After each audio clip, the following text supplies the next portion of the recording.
CBS 6 News starts now.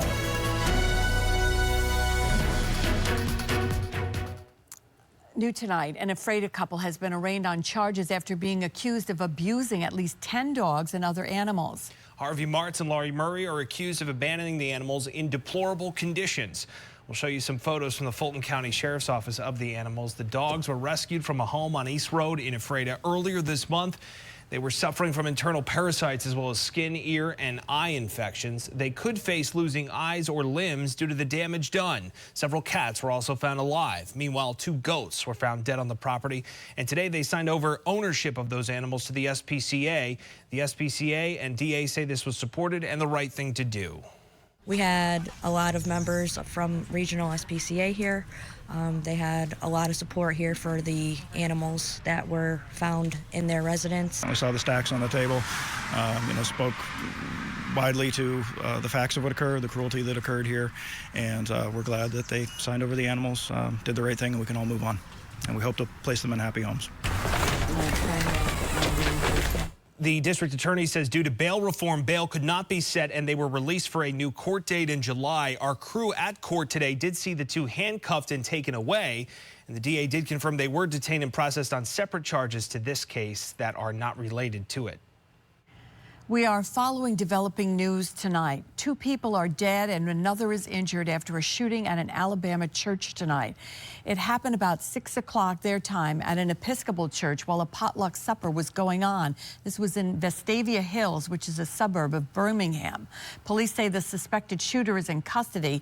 Numerous law enforcement agents, along with first responders, are still at the scene. The suspect in the Tops mass shooting in Buffalo appeared in federal court on hate crime charges. And the family members of the victims sat in the courtroom as 18-year-old Peyton Gendron was read the 26 charges he's facing. The judge laid out the legal process involved if the U.S. government seeks the death penalty, and Emily Gersh was there and reports. 18-year-old Peyton Gendron was escorted into a federal courtroom Thursday morning, where he was formally charged with 26 federal charges, including 10 counts of committing a hate crime resulting in death and 10 counts of using a firearm to commit murder. Cameras are not allowed in federal court, but U.S. Magistrate Judge Kenneth Schroeder Jr. asked Gendron a series of questions about his finances, to which Gendron said he had only $16 in his bank account and was therefore accepting a court-appointed federal defender. Schroeder said he hopes the U.S. Department of Justice will reach a decision within 30 days on whether to seek the death penalty, noting that taxpayers would be paying for the, quote, substantial cost of a capital trial. Tensions were high outside of court, where victims' families and their attorneys reacted to the judge's remarks. I can tell you that as an attorney with death penalty experience, that's unrealistic. John Elmore, who is representing the family of shooting victim Catherine Massey, found the judge pressuring the prosecution to come to a decision on the death penalty based on the cost of a trial and mentioning Gendron's finances unusual, considering Gendron was able to purchase weapons and armor to carry out the May 14th mass shooting. He had over $5,000 worth of military gear, vests, and computers and everything else. That's expensive stuff. Somebody was funding those things. Zanetta Everhart, the mother of shooting victim Zaire Goodman, says she is generally opposed to the death penalty, but she is trusting that U.S. Attorney General Merrick Garland, who met with families yesterday, will make the right decision. I trust the U.S. Attorney General. If that is the direction that he thinks that we need to go in this case, then that's where we're going to go. I would rather see him dead. I would rather see him dead. The niece of victim Geraldine Talley, Tamika Harper, was disgusted by the judge's comments about money, saying you can't put a price on justice. I don't care if it's $1 million. It needs to be done. It needs to be done. Emily Gersh, Fox Buffalo. Rioters came within 40 feet of former Vice President Mike Pence when they stormed the Capitol on January 6th. And today, the House committee investigating that day say the mob was egged on by President Trump and that some of them would have killed the vice president had they had the chance. Skylar Henry has details. The House committee investigating the January 6th attack on the Capitol laid out the pressure campaign former President Trump put on his vice president to overturn the 2020 election. Mike Pence said no. He resisted the pressure. He knew it was illegal. He knew it was wrong. In a phone call that morning, Mr. Trump repeatedly berated Mike Pence. The conversation was pretty heated. Ivanka Trump told an aide about the vulgar language used. Remember what she said? Her father called him The P word. Pressure also came from Trump lawyer John Eastman, who asked Pence to delay certification of the vote even after rioters stormed the Capitol. He was still pushing us to do what he had been asking us to do for the previous 2 days, that was certifiably crazy. Eastman invoked his Fifth Amendment right 146 times when testifying before the committee, but Pence's lawyer says Eastman knew his plan lacked legal standing. And he said, absolutely. Al Gore did not have a basis to do it in 2000. Kamala Harris shouldn't be able to do it in 2024, but I think you should do it today.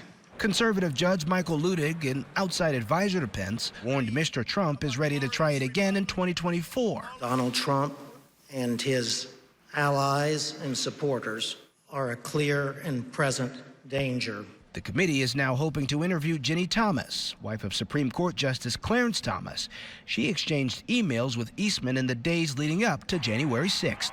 Skylar Henry, CBS News, Capitol Hill. New York State Attorney General Letitia James is reminding gas stations to make sure New Yorkers are getting the savings they deserve at the pump. In a consumer alert put out today, James reinforcing the statewide Gas Tax Holiday Act of 2022. It requires gas stations to suspend the state tax on gas and diesel. The AG has informed gas stations of their legal obligation to comply with the act, as well as any local tax rate change. And the AG encourages any New Yorker who believes they're wrongly charged to report it to her office. She says her office has already received reports statewide of retailer noncompliance. The gas tax holiday went into effect on the 1st of this month, and it will expire on December 31st. Almost every day we hear about another group being hit hard by the price of fuel, and volunteer firefighters who already give generously of their time and their talents are the latest victims. Diesel prices in New York right now are averaging $6.30 a gallon.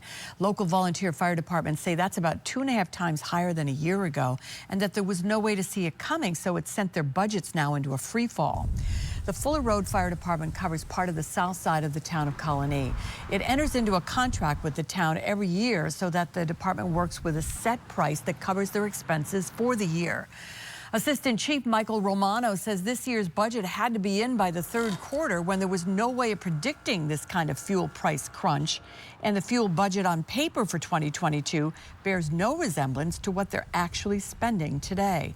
The department has 3 pieces of apparatus, a tower ladder, an engine, and a rescue vehicle, as well as 3 chief's cars, a utility pickup truck, and 2 safety vehicles. And those big trucks are chewing up a lot of very expensive fuel. These trucks probably average 4 to 5 gallons per mile for a gallon of diesel on a good day. And when they go to work hard. Remember, we're going in emergency response to a fire or a rescue. So the truck is being driven hard.